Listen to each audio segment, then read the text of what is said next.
Sa ngalan sa Ama, sa Anak o sa Espiritu Santo. Amen. Ang grasya sa ating Pinoong Heso Kristo, ang tugma sa Diyos, o ang panagiusa sa Espiritu Santo, mana kanino. Manausap kanimo. Mga igsoon, maghinulsol kita sa atong mga sala, aron maandam kita alang sa pagsaulog sa Santos na Misa.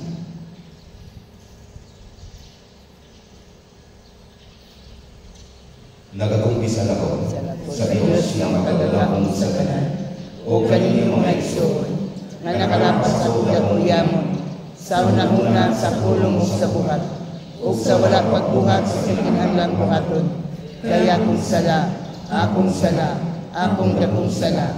Busa nangamuyo ako kang Santa Maria nga kanunay bulay, ug sa tanang mga anghel ug mga santos, ug kanino mga igsoon, aron ninyo akong iampo sa Ginoo nga atong Diyos.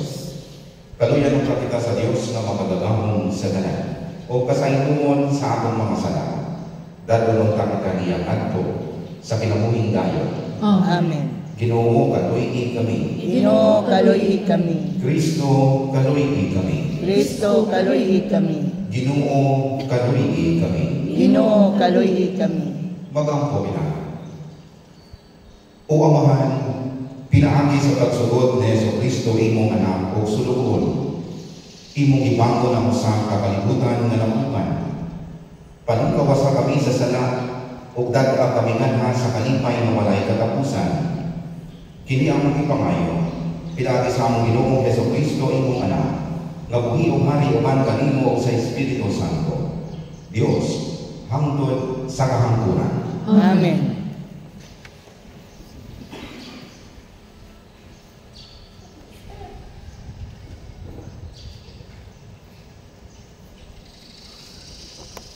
Kinuluikan sa kasahol ni Propeta Hosias.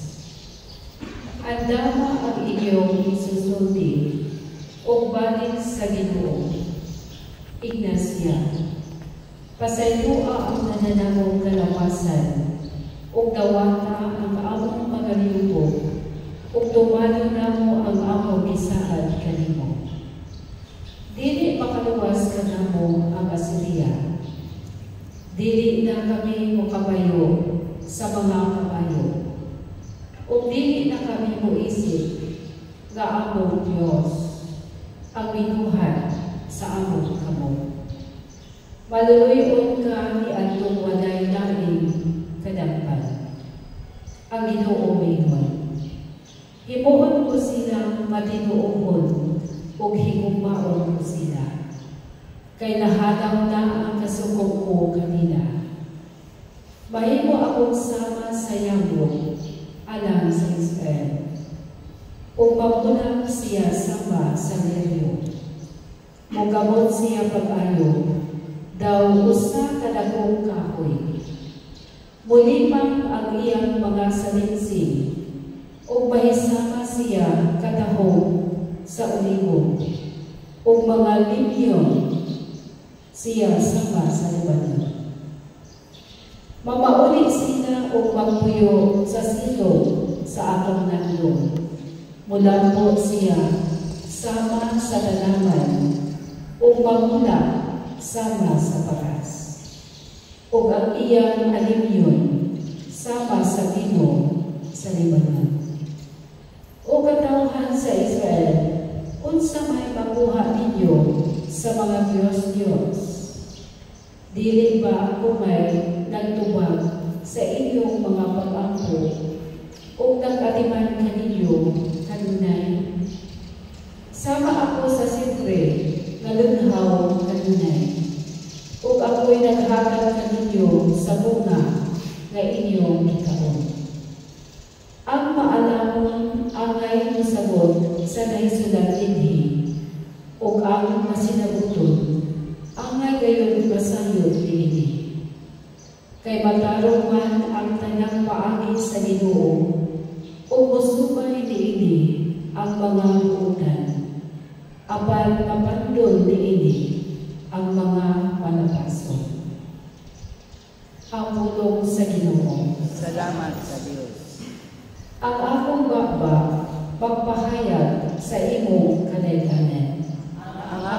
baba maghayag sa imong kadayhanan. Kaloy ako, Diyos, diha sa imong kaayo. Sa kadako sa imong kaluoy, papasa ang akong kalapasan. Hugasi akong maayo sa akong kasaypanan, ug linisi ako sa akong kasalanan.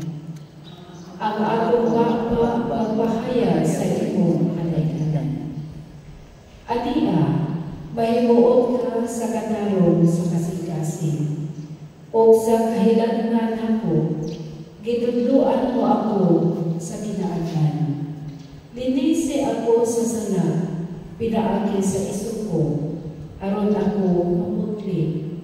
Hugasi ako, o mahimo ako nga puti kaayo. Ang akong baba magpahayag sa imong kadayhanan. Usa ka malinis nga kasing-kasing, kamaalinhi kanako, Diyos. Ug usa ka makanayong espiritu, baguha sunod kanako. Ayaw ako isalikway sa imong atubangan, ug ayaw kuha ang gikan kanako ang imong panaang espiritu. Ang akong baba magpahayag sa imong kadayhanan. Ibalik ka na ako ang kasanya sa imong kaluwasan. O padayon na dinhi ka na ako ang mauyunong espiritu. O Ginoo, agliha ang akong mga ngabin, o ang akong baba magsangyaw sa imong kadayhanan. Ang akong baba magpahayag sa imong kadayhanan.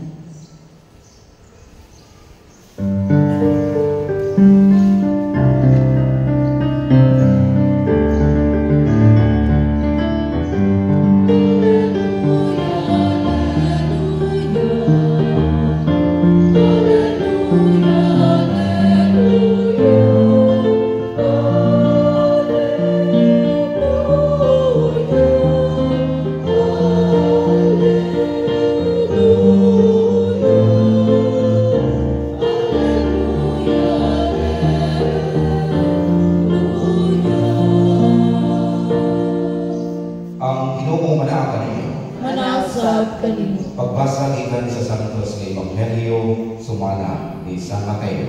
Himayang ikaw, O Ginoo. Si Jesus miingon sa iyang mga tinunan, pamati kamo. Ako nagpadala kaninyo nga sama sa mga karnero ngadto sa kanon sa mga lobo. Gusa kinahanglan nga maitmat kamo sama sa itim o magmalumog sama sa mga salampati. Pagbantay kamo kay may mga tao unya nga mudako ug mutaral kaninyo ngadto sa hukmanan ug latuson kamo nina sulod sa ilang mga sinagoga. Taralon kamo atubangan sa mga punuan ug sa mga hari tungod kanako ug makasangyaw kamo sa maayong balita ngadto kanila ug sa mga dili Hudyo. Kung taralon na kamo sa hukmanan, ayaw kamo kabalaka kung sa inyong isulti o unsaon inyong pagsulti. Kaya iligabot na sa panahon, hatagan kamo sa inyong isulti. Kaya ang mga pulong na inyoon ang isulti dili inyo, kung dili iya sa Espiritu sa inyong amahan na magsulti niya kaninyo. Itugyan sa mga tao ang ilang kaugalingon mga igsuon aron katyo, ug mauusab kini ang buhaton sa mga amahan ngadto sa ilang mga anak. Makigbatok usab ang mga anak sa ilang mga ginikanan ug ipapatay sila sa mga anak.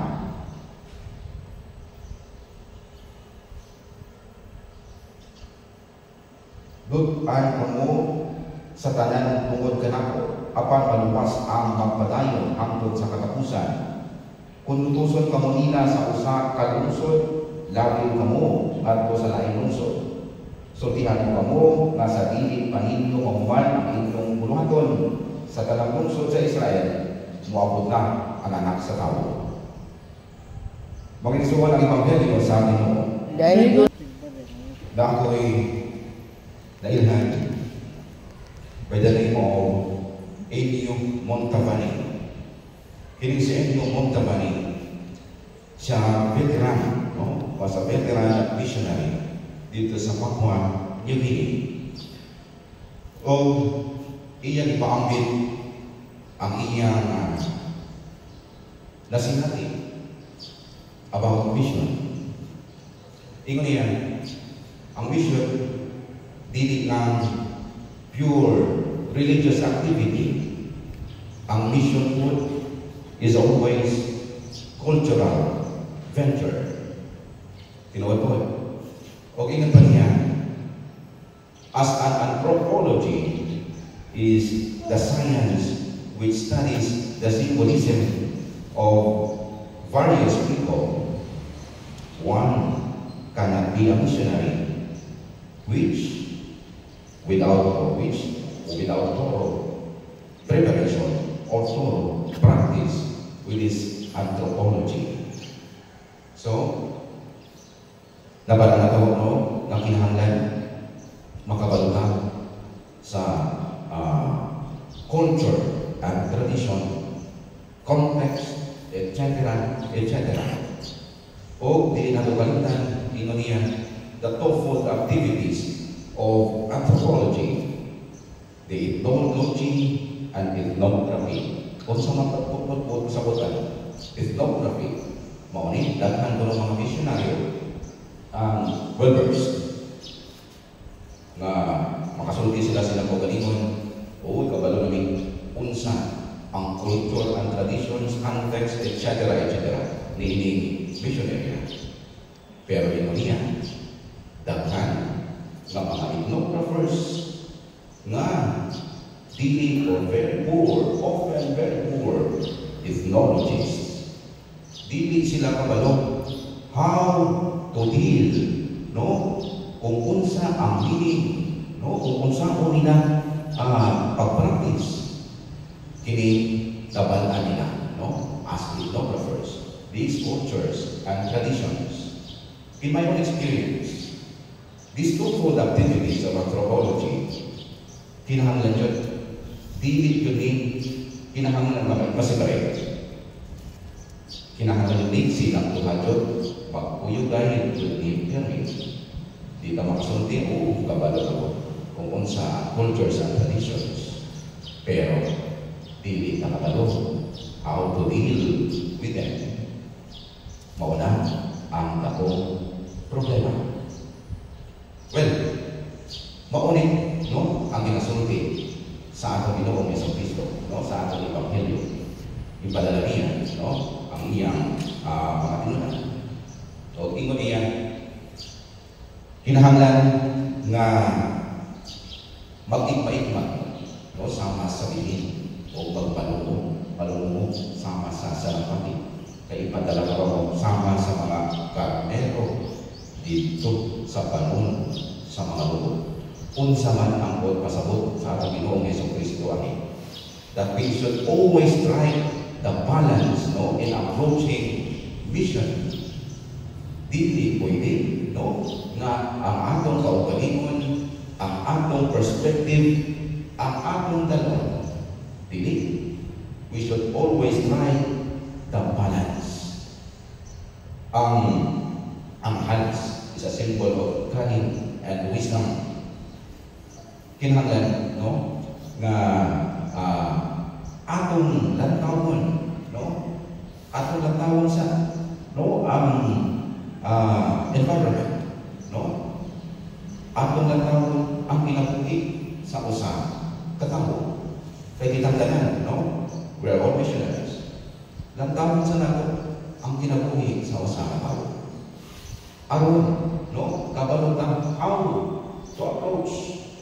Dili na ang atong kaugalingon, ang atong kinahanglan yung masulod ni.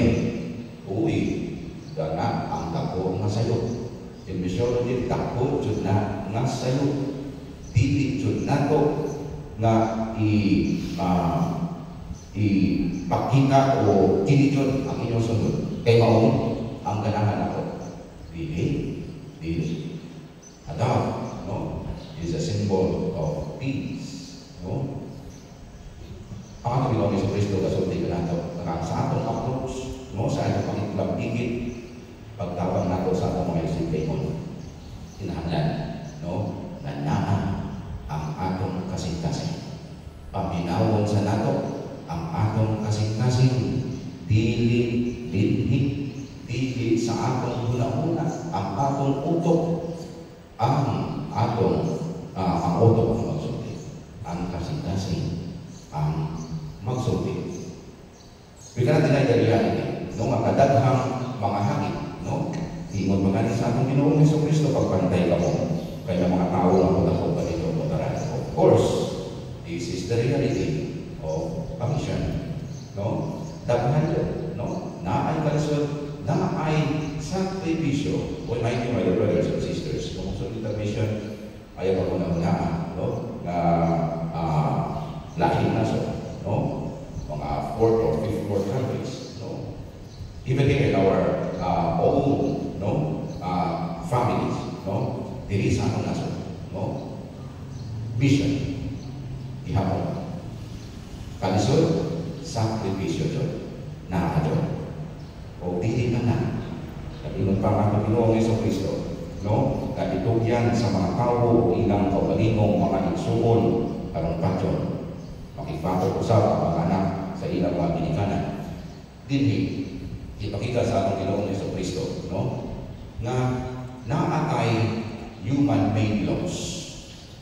Kini ba yan ng mga human-made laws? Lisod ba yan ang palimon? Kaya kinahanglan yun, mauod niya ang paningkamutan, na mauod niya ang masalod. And we neglect outrightly, no, ang balaod sa Diyos. More often na lang, kikipang mga human-made laws, gawin-ula ta mas taas pa dyan din, no, kumpara sa mga balaod sa atong Diyos. So, ipakita sa atong Ginoong Jesucristo din sa pagsulti niya, no? Ang priority na ito, unsa man ang atong priorities sa atong tagsa-tagsa nga kinabuhi. Na ako hindi makalimtan of Hunter Girl still vivid, no, in my heart, no, in my memories. Na ay usa ka painting dito sa West Coast o sa sa Africa, usa ka chapel dito. Na pinakita dito na ay sa picture gawlag mo ay sa usa ka misyonaryo na asya sa dagat kami, no, sa usa ka mga village sakay siya sa kano na ay mga ka locals, no, paddling na kano o dito susunod sa kano ang missionary o dinhi sa baybay, sure, na ang mga locals waiting for the coming of the missionary. O sa tungaan sa mga locals, it means to them na ang atong Ginoong Jesucristo. Kapag wala mo ay, aking pamalantunan. O nakasulti ko sa akong kaugalingon. Well, ang atong Ginoong Jesucristo together with the locals, gamulat sa first missionary. So tama to say na before pa mo abot ang first missionary dito sa sa tribo, indigenous peoples, na anak kailan na dahil sila sa atong Ginoong Jesucristo. Naana sila own interpretation, no, sa ilang pagtuo. O makasulti ko sa akong gagalingon, no, nga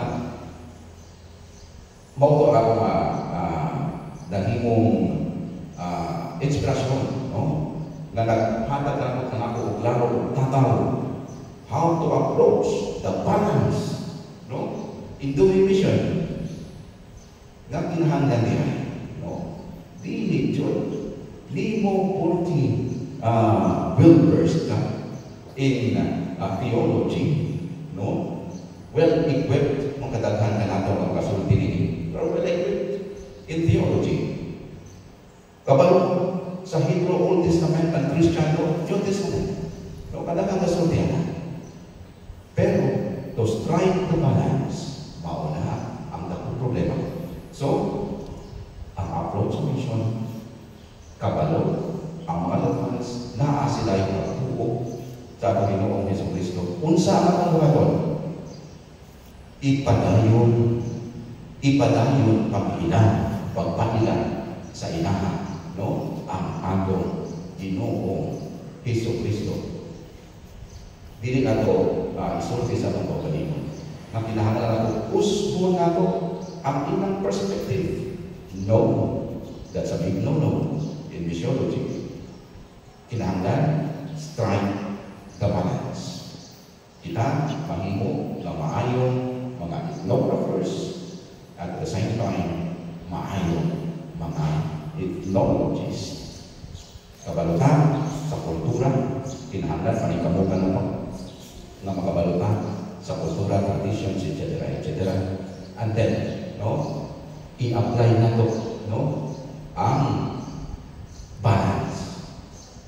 Aron kita mahimo nga maayo mga ethnologists. So, God bless us all. Paliw mo rin.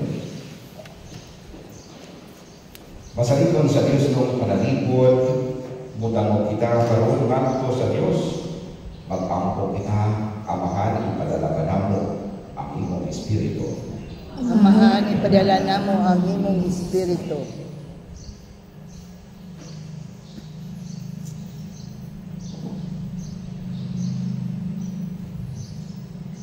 Ang mga nangulong sa simbahan, determinado kung sa walay kahadlok, magsangyaw sa Diyos noong mensahe, bisan pa man kaliwala sa mga pagsubak, mag-ampo kita sa Ginoo.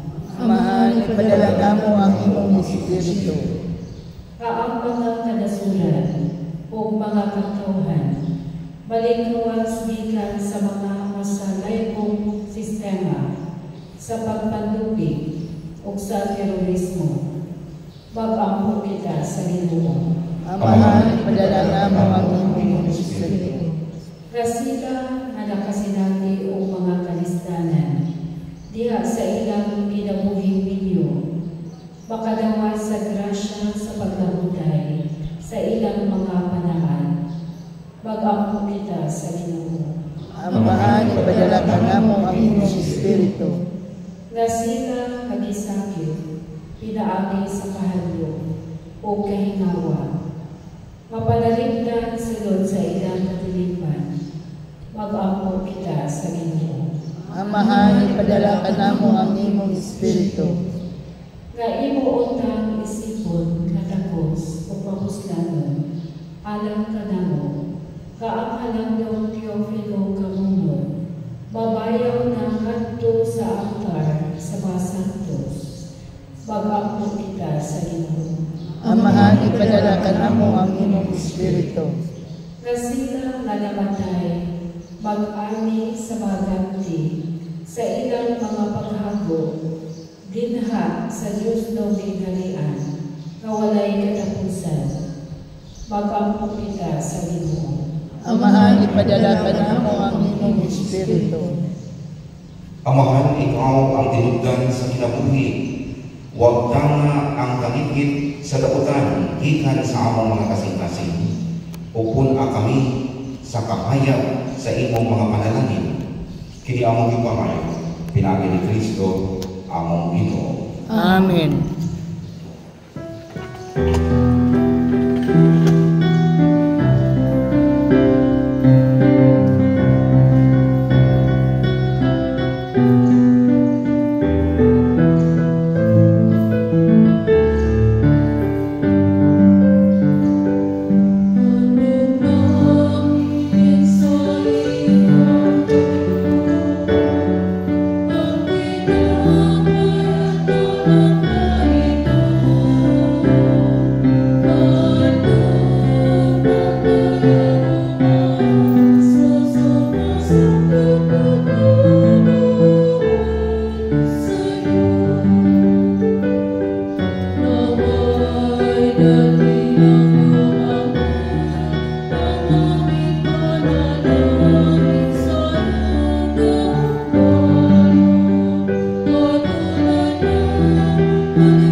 sakripisyo dawaton ka sa Dios nga Amahan magagalangong sa tanan.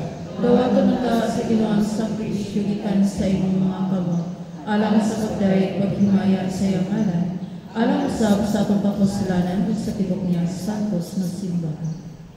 O Ginoo kini grasya nga gihalan alang sa himaya sa imong ngalan maglimpyo ka kanamo ug magdugang pagdala kanamo ngadto sa kinabuhing dayon. Pinaagi ni Kristo akong Ginoo kabuhi ug halik hangtod sa kahangturan. Amen. Ang Ginoo manaa kaninyo. Manasab kanimo. Ibayaw ang inyong mga kasing-kasing. Amo nang gibayaw ngadto sa Ginoo. Magpasalamat ika sa Ginoo nga akong Dios. Angay ug matarong. Santos nga Amahan Dios nga tunhay ug magagalangong sa tanan. Akay ug matarong kayo. Magpasalamat kami kanimo kanunay ug sa tanang dati. Bisan tuod wala nimo kinahanglan ang among pagtangi apan ang among tinguha sa pagpasalamat kanimo mao'y imong gasa. Ang among pagpasalamat walang magdugang sa imong kahalangdol. Nagpatubo hinuon kanamo diha sa imong gugma. Pinaagi ni Kristo among Ginoo. Ug usa uban sa mga kasing-kasing nga puno sa gugma, tuyo kami sa mga anghel karon ug sa tanang adlaw sa among kinabuhi sa pag-awit sa imong himaya diha sa usa ka awit sa walay hunong kapangdayeg sa Panginoon. Santos, Santos, Santos nga Ginoo, Dios sa kagahuman, puno ang langit ug yuta sa imong himaya, husana sa kahitasan. Gaygon ang nagaanhi sa ngalan sa Ginoo, husana sa kahitasan. Santos kay ikaw o Ginoo ang tuguran sa tanang kasantos. Ipadala ang Espiritu aron pagsantos nining mga gasa. Para mahimo kini anang kanamo nga lawas ug tubo ni Hesus Kristo among Ginoo. Sa pagpasakit sa iyang kaugalingon, ikuha siya upan. Pasalamat kanino. Bibigas o bihatag ni ngadto sa iyang mga tinunan o mingon. Dawat at ninyo nga tanan ka na, kay kini mao ang akong lawas. Kay yan, alam kaninyo.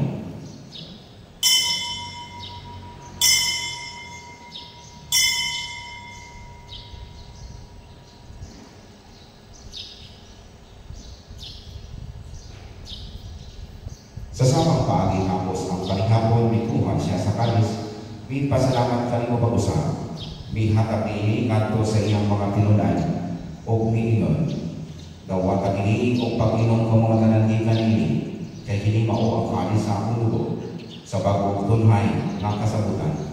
Ang dugo ay una alang kaninyo ang anak sa tanang mga tao, aron ang mga sana mapasayo.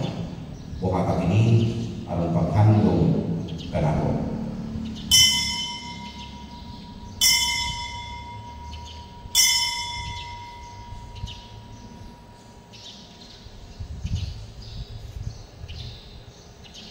Kini ang misteryo sa pagtuo. Si Kristo namatay, si Kristo nabanhaw, si Kristo mubalik nganhi. Aron paghandong sa kamatayon ng pagkabanhaw ni Hesus Kristo na kahalad kami kanimo Amahan. Ninigpan sa kinabuhi o kami sa kaluwasan. Nakapasalamat kami kanimo tungod kay imo kami giisip mamayan kamo atugang ug moalagad kanimo. Himo ang kami nga mga lawat sa lawas ug dugo ni Kristo. Magkahimo sa diha sa Espiritu Santo. Hinog kami Ginoo ang imong simbahan sa tibuok kalibutan. Himo ang mahimpit kami diha sa gugma o ni Francisco among Papa, ni Polito among Obispo o sa tanang mga pari. Hinog kami usab ang mga igsoon nga nakamatay. Malaumon mabanhaw sila ang tanang nangamakay diha sa imong kaluoy. Gala silang tanan sa pagsulong sa kahayag sa imong nawong. Kaluyi kami tanan. Himo ang kami kanayan na makaambit sa kinabuhing tunhay. Uban ni Maria minahan na ulay sa Dios. Uban ni San Jose ang iyong kana. Uban sa mga apostoles o sa tanan ng mga santos na nagatungan sa imong kabubuton at nasa katuigan. O ba't kanina ang ikaw ko, nagawa ikaw mahimayaon, tinabi na Hesus Kristo, imong anak. Pinagi kaniya o ban kaniya o diha kaniya, ihatag na mga kanimo magkagagamong nga Amahan, diha sa kaniusan sa Espiritu Santo, at alang tungod kong himaya, hangtod sa kahangturan. Amen. Gituluan kita ni Hesus sa pagtawag sa Dios sa atong Amahan o pusa pangangas kita sa Panginoon. Amahan namong nga sa langit, pagyayo ng inyong ngalan, umabot ka namo ang imong harian. Matuman ang imong pagbuod din sa yuta may sa langit. Ang kalan namo sa matag adlaw, ihatag na namo karong adlaw. Ug pasayloa kami sa among mga sala. Maingon nga kapasaylo kami sa mga nakasala kanamo. Ug dili mo kami itugyan sa mga panulay. Hinunuan wasa kami sa tanang dawtan. Mangayo mo kami kanimo Ginoo nga imo kami gawason sa tanang dawtan. Atake kami sa kalinaw ng ining panahonan. Aron tinabangan sa imong kanuoy, mahalikay kami kanulay sa sana o mahigayon sa tanang kasamo. Samtang nakapaabot kami ng malawungon sa pagbalik ni Jesucristo, among malulubos. Kayo mo man ang gingharian, ang gahong ug ang himaya, hangtod sa kahangturan. Ginoong Jesucristo lang inungka sa imong mga apostoles. Ang kalinaw, ibilin ko kaninyo. Ang akong kalinaw, ihatag ko kaninyo. Ayaw tanawa ka mga sala, kundi ang pagsalit sa imong simbahan, o sigot sa imong kabubuton, nagagi kami sa imong kalinaw o kahilusan. Ikaw mabuhilong hari, hangtod sa kahangturan. Amen. Ang kalinaw sa Ginoo sa kanunay, bana kaninyo. Manausap kanimo. Ipakita ka ang pag-inig sunay. Peace be with you.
Kini mao ang kordero sa Dios nga nagawag kang sa mga sala sa kalibutan. Bulahan ang gidapit alang sa panghapon sa Ginoo. Ginoo, dili ako angay nga mokalawat kanimo apan ipamulong lamang ug mamayo ako.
Mag-ampo kita.